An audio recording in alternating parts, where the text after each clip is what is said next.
coordinate system is constructed like this. This is the origin of the coordinate system. So you have fluid which at long distances has the following profile. And then we are looking at the velocity profile. So if we assume that the flow is irrotational, then the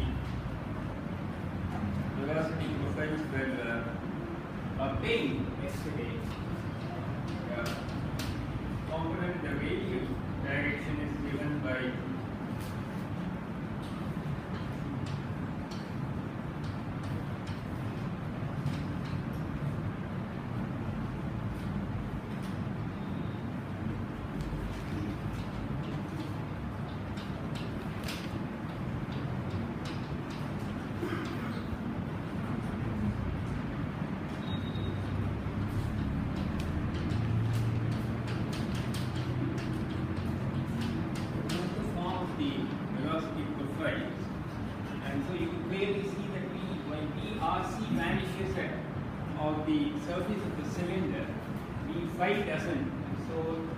satisfy the no-slip condition, and since we pointed out for a linearly viscous fluid, the no-slip condition is generally assumed to hold.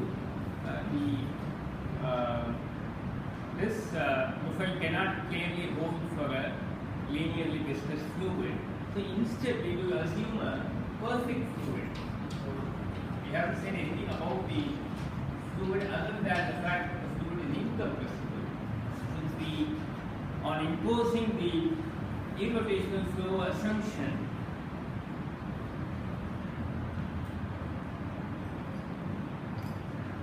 right? This is the profile that we have got. It doesn't satisfy the no-slip condition.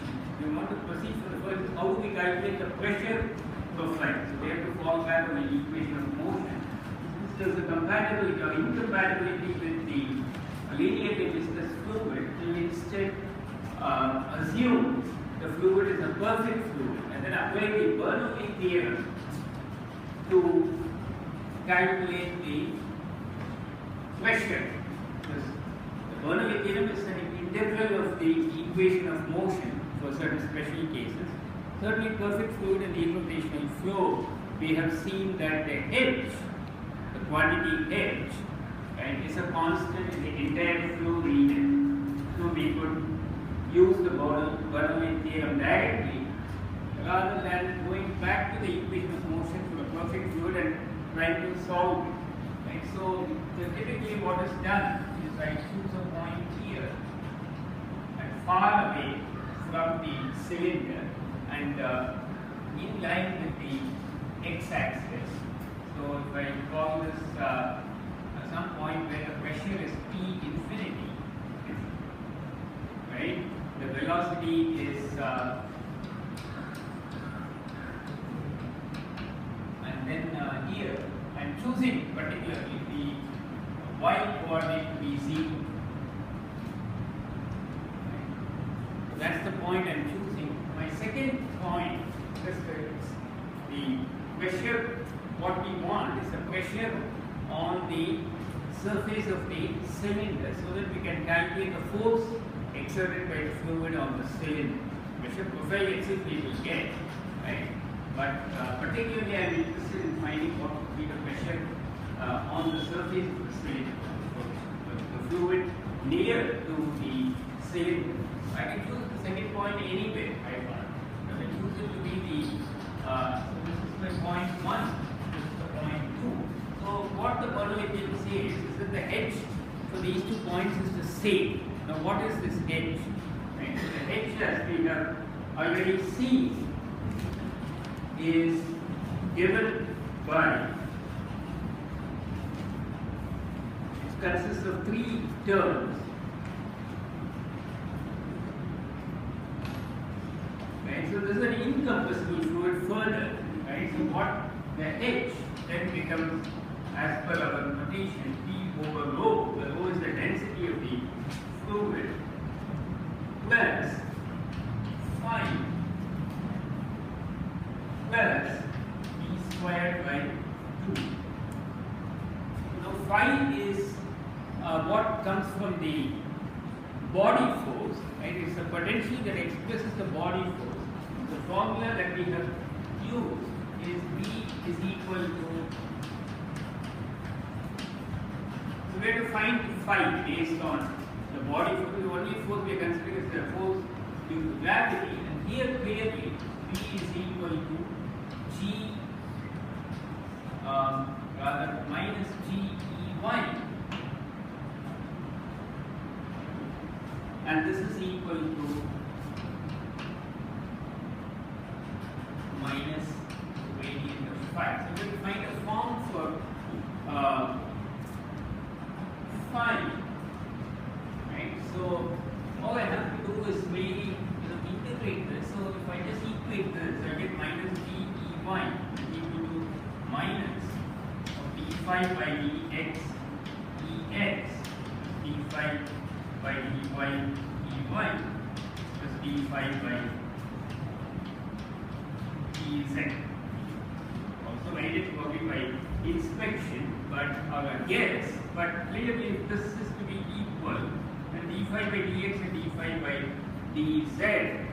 So we are showing here effectively the gravity force is also the force due to gravity. The body force is also a conservative force.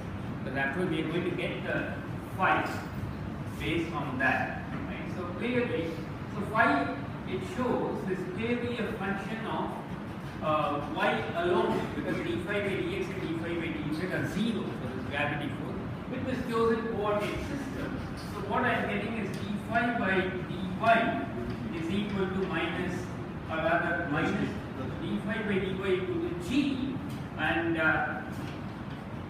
phi is, I can just integrate this gy, right, plus some constant. In general, since it is only a partial derivative with respect to y, when I integrate it actually I get a function of x and z, but I have just shown the d phi by dz and d phi by dx are 0, so it is simply some constant which is typically taken to be simply 0 for convenience.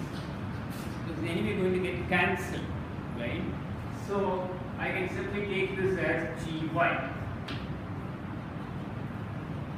So now if I write the Bernoulli's theorem, so P infinity plus half P infinity squared. So let's write the phi first, right? So phi is gy. Here deliberately chosen so that y is equal to 0, right? So that term will be 0 plus half d infinity squared. That is the value taken at that point, and this is equal to the h at any arbitrary point on the surface of the cylinder, which if you look at this, this is the phi, and this is RC equal to R actually on the surface of the cylinder. So we looking at a fluid that is sticking to the surface of the cylinder, right? So it can be anywhere on the cylinder, right? So the gravity force would be determined accordingly. So then we have P. Obviously, P is a function of R and phi, independent of Z in this case. So this is what I want. Clearly, on the surface of the cylinder, right? This is what I would get.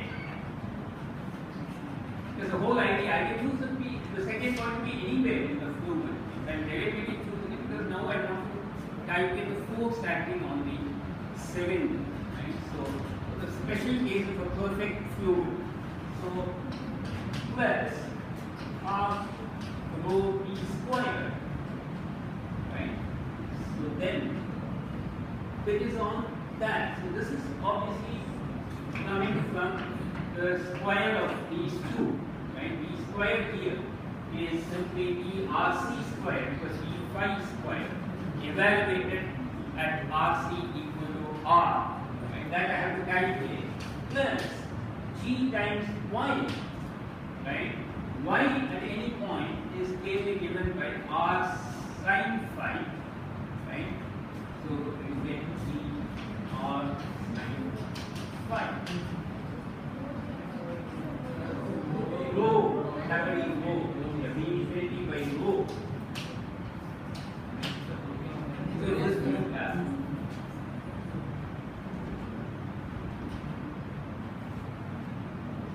this is what we have. Now let's calculate V in V squared on the surface of the cylinder. So this would be V infinity squared cos squared phi times 1 minus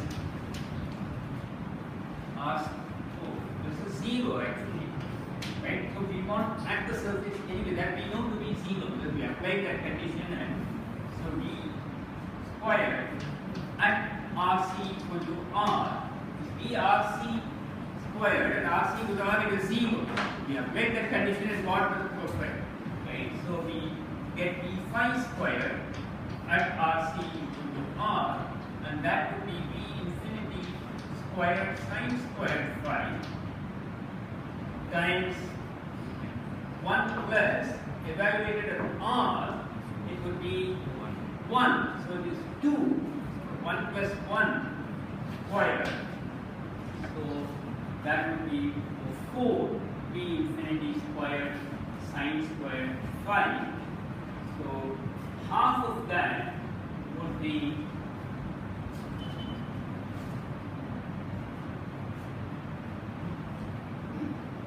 will be 2 times V infinity squared sine squared phi. Right? So finally writing this, so V over rho is what I want. It's V infinity by rho plus half times V infinity squared, right, into 1 minus, this is, I've taken a half out, so this will be 4 sine squared phi minus G R sine phi. So this gives actually the pressure profile on the surface of the cylinder. Somewhat, long-winded expression, but P infinity is of course a fixed number, right? So we don't have to worry about that. So we've got that. So P itself then can be written as P infinity plus half rho P infinity squared times 1 minus 4 sine squared phi minus rho P R sine phi. This is the pressure profile that I want. It's clearly a function of phi alone because we have fixed the value of RC to be capital R.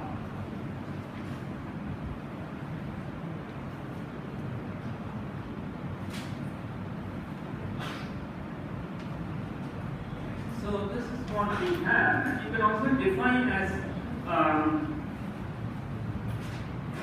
birds what you actually have done. You can define this to be the modified pressure, but I'm not going to do it because when we want to calculate the force, we want to substitute the pressure as it is.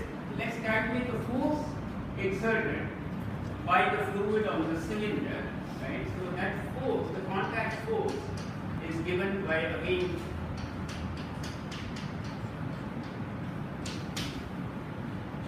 now we are considering only a perfect fluid. The calculation is going to be further simplified.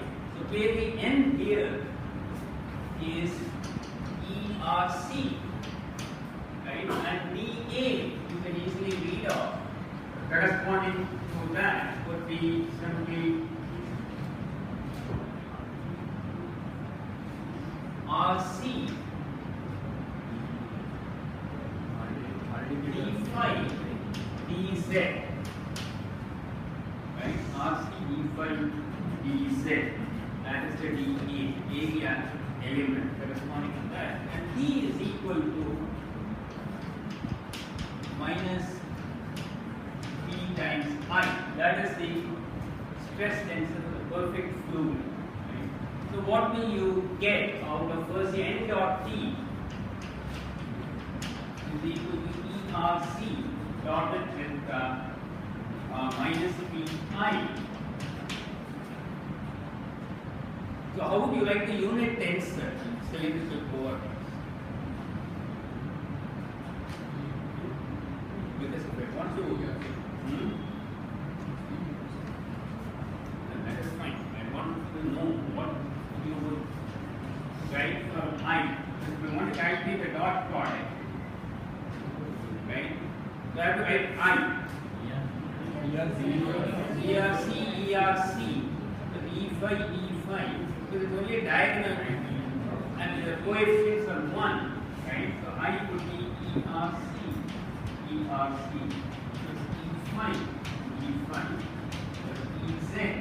EZ. But EZ that's equal to the set of the Cartesian coordinate. So clearly, then this is equal to minus P times the scalar pressure. So this is going to give only one term, because ERC dotted with E5 as well as ERC dotted with EZ, they are 0. So much more, if we had a regular stress tensor, arbitrary stress tensor, then the first row of the tensor would come into play, right? And you have components in all three directions. But because of the fact that the first row of the unit tensor or minus P times I, only the diagonal term, the first term is present, the other two terms will vanish. So it simplifies to minus P times ERC.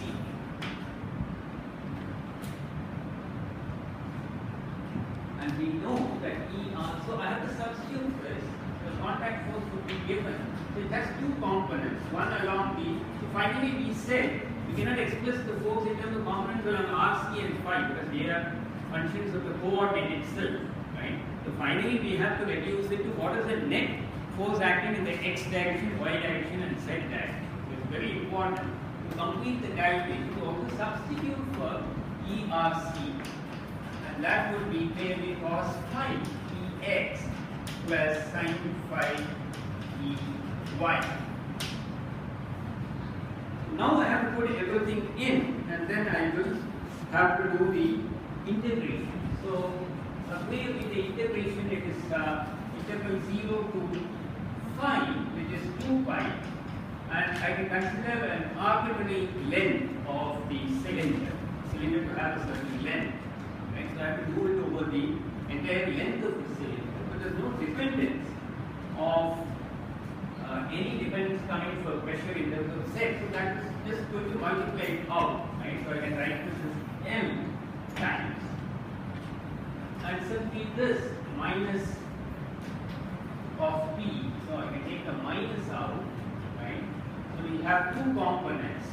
So one would be the x component would be all of this I have to substitute, right? P infinity plus half rho b infinity square. Those are 1 minus 4 sine square. So wherever a phi appears, that is going to be taken into account in the integration. Minus rho g r sine phi. Right? So let's make this right? Bracket different. So the first step is we want to write the x component of the force. So I get minus p times cos phi. And then there is an RC. Actually, this is also evaluated in something that RC also would be capital R. So I am going to get cos phi times R times d phi. So R can be also taken out. So this is what I am getting. This is the x component, right? So this is Ex. And for Ey, I would have to write the same thing, and this will be sin phi d phi Ey. So I have to calculate. So you can very easily split the calculation. One, of course, you can immediately see whatever constants are there, they are going to give 0 because that those constants b infinity half rho b infinity square times cos phi, right? So that is going to give integral 0 to 2 pi of cos phi, that is 0. Now the other term you have to calculate, right, is the sin squared phi cos phi. That integral you have to calculate. Sin phi cos phi. And here you get sin cube phi and sin squared phi. Integral 0 to 2 pi, you have to evaluate those integrals. Read out the values of those integrals. Trigonometric functions. and then substitute in the appropriate coefficient. So I leave it for you to do that as an exercise, since we have already done it for the sphere, the more complicated case earlier. So final result is what is important. This is the most famous result. Finally, what I get is Ey rho m pi r square rho pi r square L times G. Rho here is the density of the fluid, and so you can clearly see that this is nothing but a buoyancy force, right? So acting in the y direction, this is what you will get. You know, force in the x direction. So the point, the conclusion, and it's the famous result called as the d'Alembert paradox, is that there is no drag force. Because in the perfect fluid, there is no viscosity effect. The viscous drag force will simply be zero. Right? So the paradox is that there is no force other than the point. There is no drag force, even though you have the fluid flowing. Right? So clearly, this is not what we normally experience. Right? So the assumption of perfect fluid has its own limitations because it gives rise to the result that apart from the buoyancy force, which is anyway there, right? Because the flow of the fluid, there is no extra force that comes in, right? So this is what is called as the d'Alembert paradox, and it's described in detail in most of the books. So from that point of view, it's an important calculation, even though the procedure is fairly straightforward. So that's why I sort of covered this. Are there any questions? You should probably read up some of the standard books which discuss this and the historical significance of this in greater detail. Of course, the person will probably report that the force is actually zero, but you will, going through this procedure, contact with you are getting that, well, the point is force, but there is no other force. That's how I have to conclude. The paradox means that other than the buoyancy force, there is no other force acting on the body, on the cylinder. So this is what is called as the d'Alembert paradox. Are there any further questions?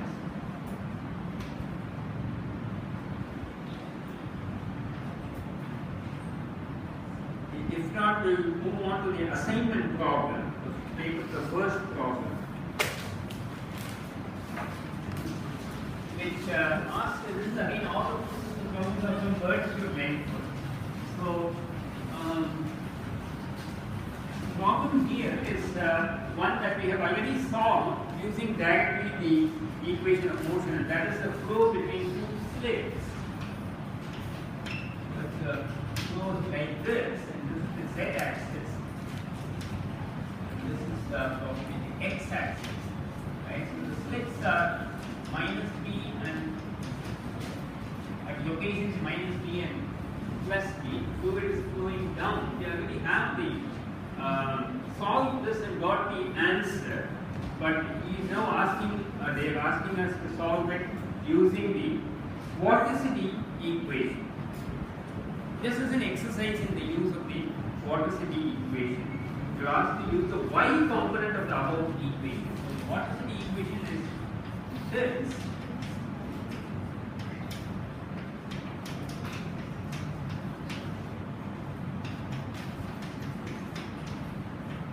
This is of course generally valid. This is for the linearly discussed fluid. So we are back to the linearly discussed fluid. And clearly, if you want to apply it, this is a steady, you have to recollect, this is a steady one-dimensional flow, right? One-dimensional flow means B is equal to BZ. Those, I have to specify. Those are part of the problem statement. So once I've specified it, going to the equation of motion, we go to this, which is basically the equation of motion in a different form. That's what you have to understand, right? So this implies from the continuity, this is an incompressible fluid equal to 0, so we get Ez is equal to, with a function of x and y, and we further neglect the, assuming very wide width of the slit is very high, we can neglect the y dependence of Bz and assume this. With this now, we have to go to the vorticity equation and obtain the velocity profile, right? So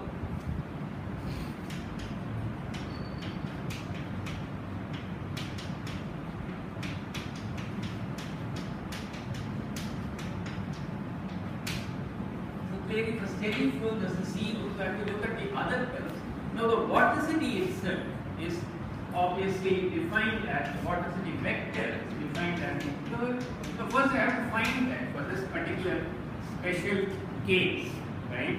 So you have to go and look at the formula for the curve of the vorticity vector, and you will find that the x and y components of the, rather the x and z components of the vorticity vector are actually 0. So what you will get is that in this case, W, so I make this one I will call as X, because the formula will give you in terms of probably 1, 2 and 3. I don't know you have it, right? So you can easily verify that W1 is equal to W3 to 0. It says that you have to use the Y component. We've already done this for the planar flow, right? Where actually, we have, if I try to look at this, there will be two components, Bz and which is and Bx probably, which is in fact a function of x and z, right? And then suppose I were to consider the planar flow, it could actually have the following form, because the planar flow, then you have two velocity components, they depend on the coordinates. So now, what we have here is this is completely gone, and this is not there. So clearly, the one-dimensional flow problem is a special case of the planar flow. That can be easily seen. Okay, so whatever I got there, you will get further simplification. Right? So there also you might have seen that only one of the vectors, or one of the components of the vorticity vector was non-zero. So clearly, you will now here find W2 is actually, if you apply the formula, you will get that to be minus dEz by dx. That's what you will get. So what about the other terms? So we have already seen, if you go back and look at the calculations we did for the planar flow, you will see that this term was identically equal to 0. All its components were 0. You can go back and do the same procedure here and you will find the same, because this is after all a special case, right? However, we found that for this, one of the components, because we choose x1 and x2, so there the third component of the vorticity was non-zero. You will find the third component of this is also non-zero. That will give rise to the inertial terms. But if I look at this particular case, you will find that B is also equal to 0. You have to verify that. You can go and verify it. You can go and verify it here also. But here, of course, for the two-dimensional planar flow, this was not identically 0. There was a component there, right? You might go back and check that. That gave rise to the inertial terms. But it's not surprising here that term is also 0, because we've already seen this is the net effect of the inertial terms. What actually complicates the equation for the stream function. Here I don't need the stream function because the one-dimensional flow, right? So we've already seen for the one-dimensional flow in rectilinear coordinates, all the inertial terms identically vanish. So it's not surprising that this, which is a net effect of the inertial terms, is actually turning out to be 0. If we calculate it actually what it should be in general, and find that for this particular case, where only one of the components, the velocity is present, you're getting this. So finally we are left with steady flow, one-dimensional flow. You will find that final answer is equal to 0. Two of the terms would be automatically 0. So this I may call as the vorticity in the direction y. So all I am getting is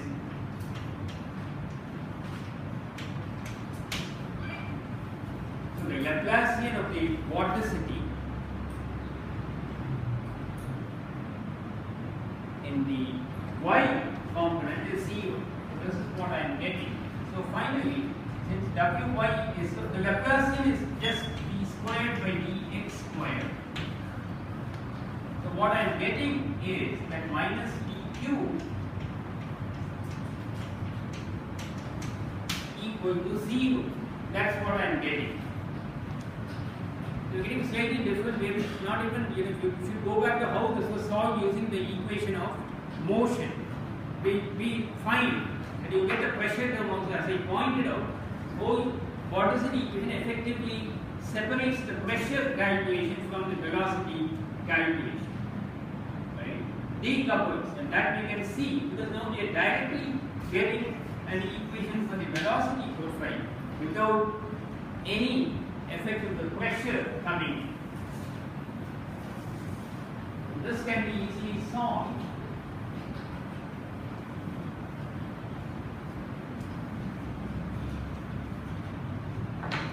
So clearly this is d squared dz by dx squared is equal to some constant which I can call c1, and then the dvz by dx is equal to c1 x plus c2, and dz is c1 x squared by 2 plus c2 x plus c3. So now we can apply the no-slip boundary condition. So clearly dz at x is equal to plus or minus b equal to 0. If you get the boundary condition, you recover essentially the same solution. So dz is going to be c1 by 2 and x squared minus b squared. So I've got the form of the velocity profile. Only the constant c1 is to be determined. For that, of course, I have to combine it with the, now go back to the component of the equation of the motion and get the pressure. I have the form of the equation, right? The dz. So this is sort of decoupled. So when you substitute it into the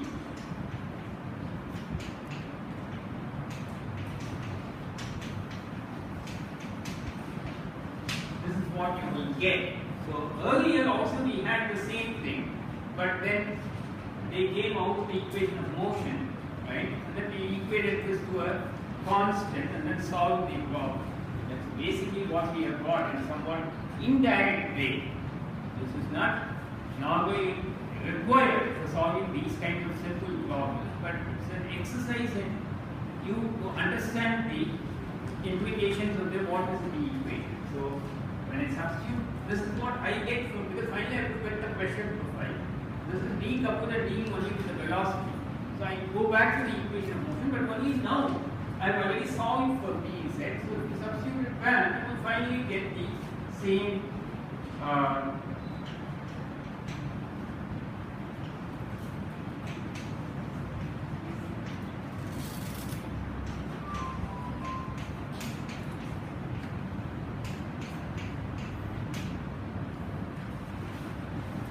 this is what the velocity profile is, where P, the modified pressure, is given by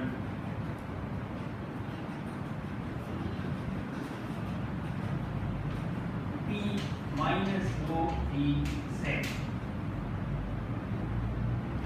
That is what the modified pressure. We need to know the modified pressure at 2 points separated by length L.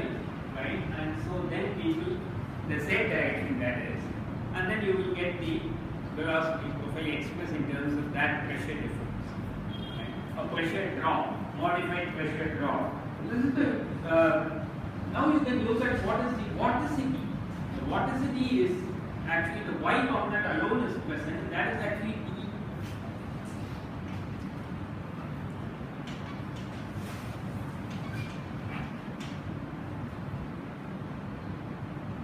Wy, which is minus dv z by dx, right? So you substitute that, and you will get. You have to differentiate this with respect to and put a minus sign. So this will be minus p naught minus dl.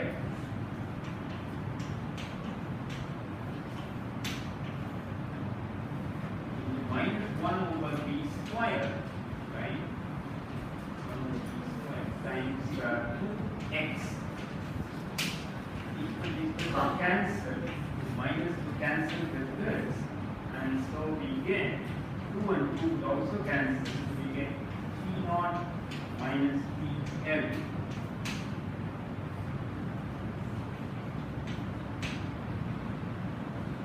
Times x. So this is the expression for the vorticity. So clearly, if we were to plot the vorticity, right, along the, so the variation is only along the x direction. The y component of this is times ey. So the vorticity is in the y direction, and this can be easily plotted. So clearly, the zero at the center, and its magnitude is the maximum at the walls. So if you can plot this, right? So in this direction, the vorticity will have the zero of the vorticity. This is Wy, right? So this is the x equal to 0, and the 0 here, and it is maximum at the walls in terms of the magnitude. The direction is just the opposite. So this is p naught minus pl by p, and this is the negative of that. So it lends credibility to the argument I gave earlier that the vorticity is generated at the wall. This is the implication of the no-slip boundary condition. So the fact that the velocity is zero at the solid, and then the fluid is flowing, it is being pumped. So it creates a vorticity which is the maximum at the walls, and then it becomes zero as you go in the interior of the fluid. So that is why we can never assume irrotational flow for the whole region, right? When we have a flow of a linearly viscous fluid through a past solid boundary, right? So you can clearly see that this is why it's also sometimes called as a diffusion equation. So it's like the vorticity being maximum, there's a vorticity gradient, and you can regard this as a diffusion of the vorticity. And kinematic viscosity is acting like a diffusion coefficient. This is, you look at the Fick's law, right? Where you have the diffusion coefficient. This is like the momentum diffusivity, as it is called, and it is dictating the diffusion of the vorticity